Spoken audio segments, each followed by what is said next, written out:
Special education में Punjab university में admission लिया और मैंने उधर से एक मास्टर्स किया। उसके बाद मैंने इसी में ही मास्टर्स ऑफ फ़िलासफ़ी जो एमफ़िल है वो किया और अब मैं इसी में ही जो है अपनी पीएचडी कर। फिर वो वाली आंटियाँ मोहल्ले की औरतें जब मुझे देखा करती थी और कहती थी बहुत ना मेरी दादों के साथ, मेरी मदर के साथ, मेरे फादर के साथ बड़ा ना ऐसे कंसोल किया करती थी उनको कि बहुत ही दुख की बात है।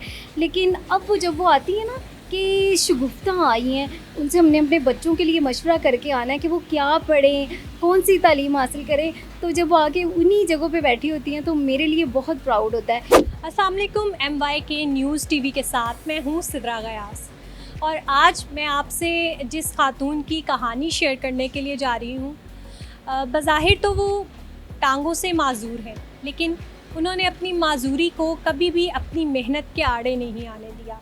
अपने आगे बढ़ने के लिए अपनी माज़ूरी को कभी भी अपनी राह की रुकावट नहीं बनने दिया। शगुफ्ता ने ना सिर्फ अपनी तालीम पे फोकस रखा बल्कि आज वो बच्चों को भी तालीम दे रही हैं। तो आज शगुफ्ता से मिलते हैं और जानते हैं उन्हीं की ज़बानी उनकी कहानी।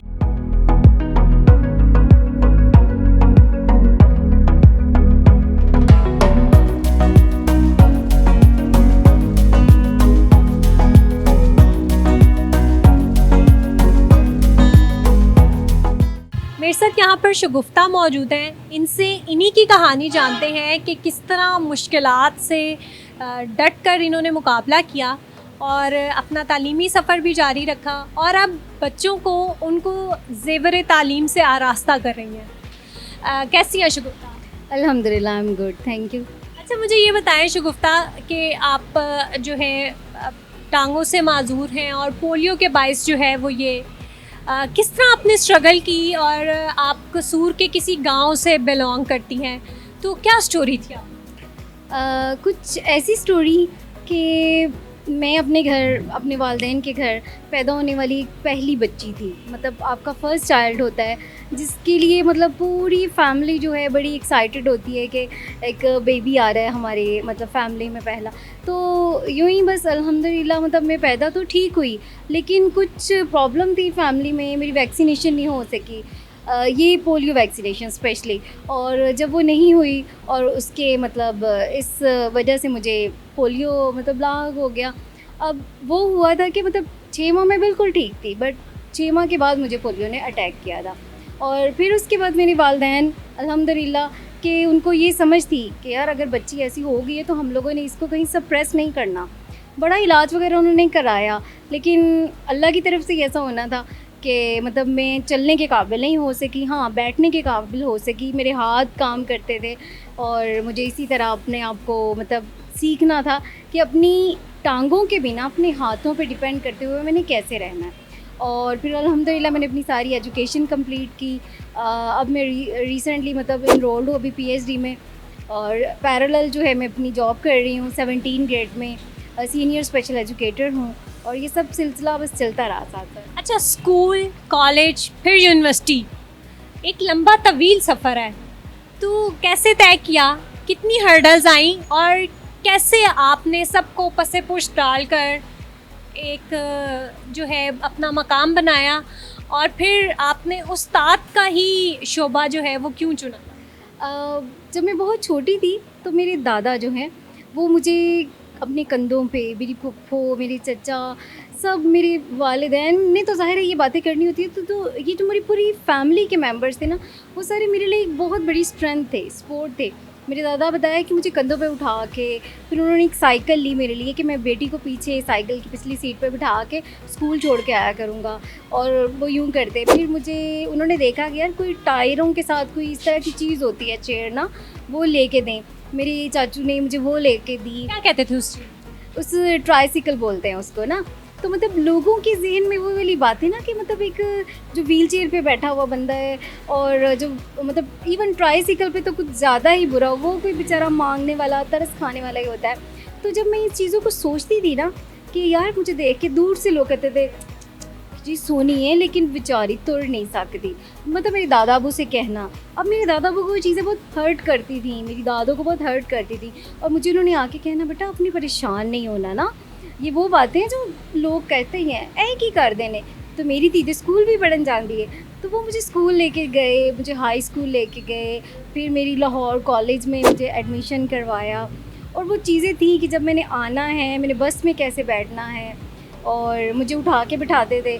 फिर जब यूनिवर्सिटी लेवल आ गया तो फिर और तरह की हर्डल्स थी, क्योंकि मेरे फादर को उन दिनों हार्ट अटैक आया हुआ था, तो मुझे उनको भी टेक केयर करना था, क्योंकि मैं सबसे बड़ी थी, तो मेरे बहन भाई बहुत छोटे थे, मदर भी थोड़ी सी बीमार थी।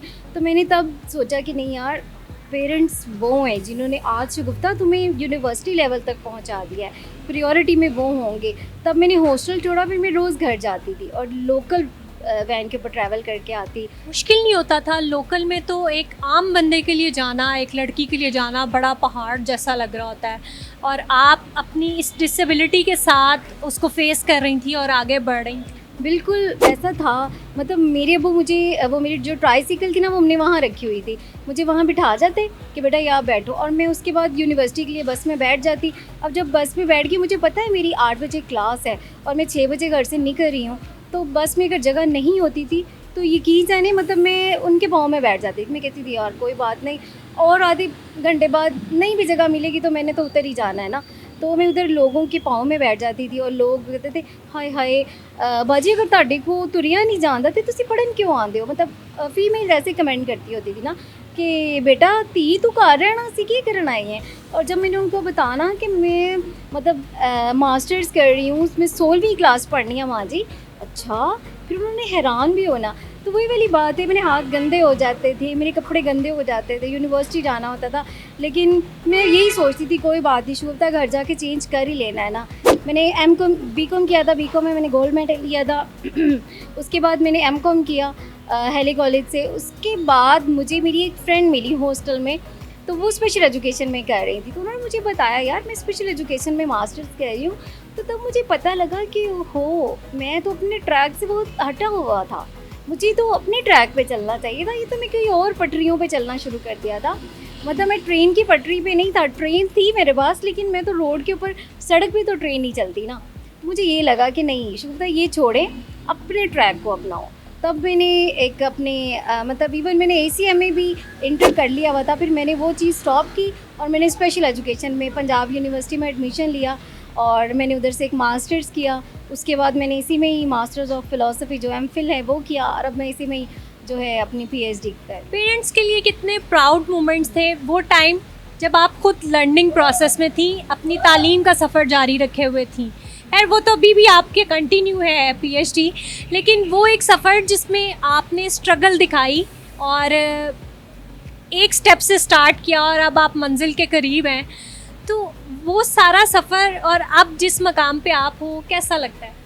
बहुत अच्छा लगता है। मतलब मैं अपने पेरेंट्स के लिए जब प्राउड बनती हूँ ना, कि मतलब कोई वो वाली आंटियाँ, मोहल्ले की औरतें जब मुझे देखा करती थी और कहती थी बहुत ना, मेरी दादों के साथ, मेरी मदर के साथ, मेरे फादर के साथ बड़ा ना ऐसे कंसोल किया करती थी उनको कि बहुत ही दुख की बात है।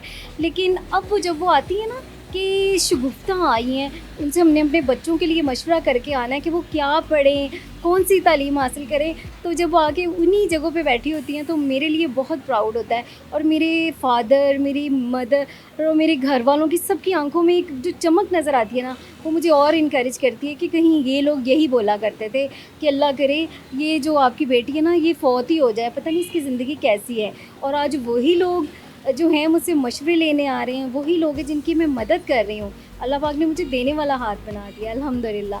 तो मेरे लिए बहुत अच्छा लगता है अपने पेरेंट्स की आंखों में वो वाली चमक देख के, कि जो हौसला मतलब मुझे उनको देख के वो मुझे दिया करते थे ना, आज लोग आके प्राउड उनकी शक्ल में दे रहे हैं। जी बिल्कुल, ये थी शगुफ्ता जिन्होंने अपनी ज़िंदगी का सफ़र जो है वो तमाम तर मुश्किलात के बावजूद भी जारी रखा और अपने आप को कहीं पर डगमगाने नहीं दिया, और आज वो बच्चों को तालीम से आरास्ता कर रही हैं ताकि बहुत सारे स्पेशल बच्चे जो कि एजुकेशन हासिल कर रहे हैं और पढ़ना चाह रहे हैं, आगे बढ़ना चाह रहे हैं, उनके लिए आसानियाँ पैदा कर सकें। तो इसी तरह की मज़ीद अच्छी और मोटिवेशनल स्टोरीज़ के साथ MYK को देखते रहिए और लाइक और सब्सक्राइब भी करते रहें। अल्लाह हाफ़िज़।